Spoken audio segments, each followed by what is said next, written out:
chose while he continued in the neighborhood, offering at the same time to supply him with fishing tackle, and pointing out those parts of the stream where there was usually most sport. Mrs. Gardiner, who was walking arm in arm with Elizabeth, gave her a look expressive of wonder. Elizabeth said nothing, but it gratified her exceedingly. The compliment must be all for herself. Her astonishment, however, was extreme, and continually was she repeating, "Why is he so altered? From what can it proceed? It cannot be for _me_dash. It cannot be for _my_ sake that his manners are thus softened. My reproofs at Hunsford could not work such a change as this. It is impossible that he should still love me." After walking some time in this way, the two ladies in front, the two gentlemen behind, on resuming their places, after descending to the brink of the river for the better inspection of some curious water plant, there chanced to be a little alteration. It originated in Mrs. Gardiner, who, fatigued by the exercise of the morning, found Elizabeth's arm inadequate to her support, and consequently preferred her husband's. Mr. Darcy took her place by her niece, and they walked on together. After a short silence, the lady first spoke. She wished him to know that she had been assured of his absence before she came to the place, and accordingly began by observing that his arrival had been very unexpected. "For your housekeeper," she added, "informed us that you would certainly not be here till tomorrow, and indeed, before we left Bakewell, we understood that you were not immediately expected in the country."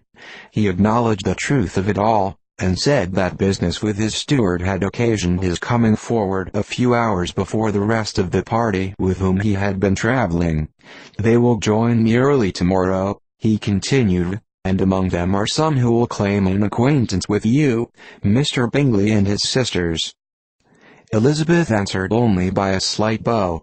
Her thoughts were instantly driven back to the time when Mr. Bingley's name had been the last mentioned between them, and, if she might judge by his complexion, his mind was not very differently engaged.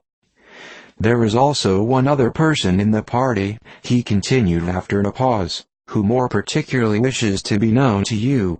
Will you allow me, or do I ask too much, to introduce my sister to your acquaintance during your stay at Lantern?" The surprise of such an application was great indeed. It was too great for her to know in what manner she acceded to it.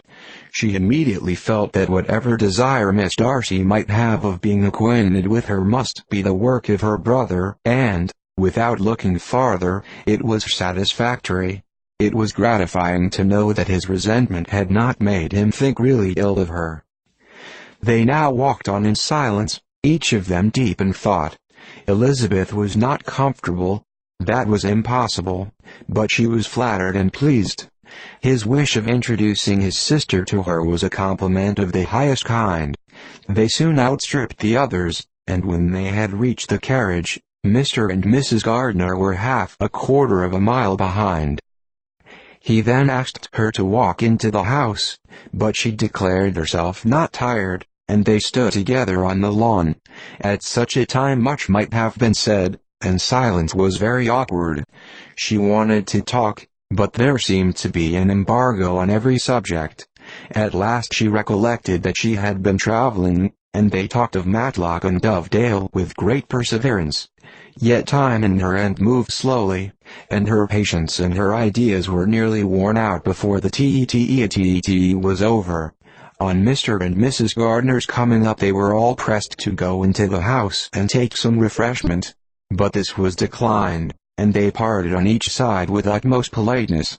Mr. Darcy handed the ladies into the carriage, and when it drove off, Elizabeth saw him walking slowly towards the house. The observations of her uncle and aunt now began, and each of them pronounced him to be infinitely superior to anything they had expected. "He is perfectly well behaved, polite, and unassuming," said her uncle.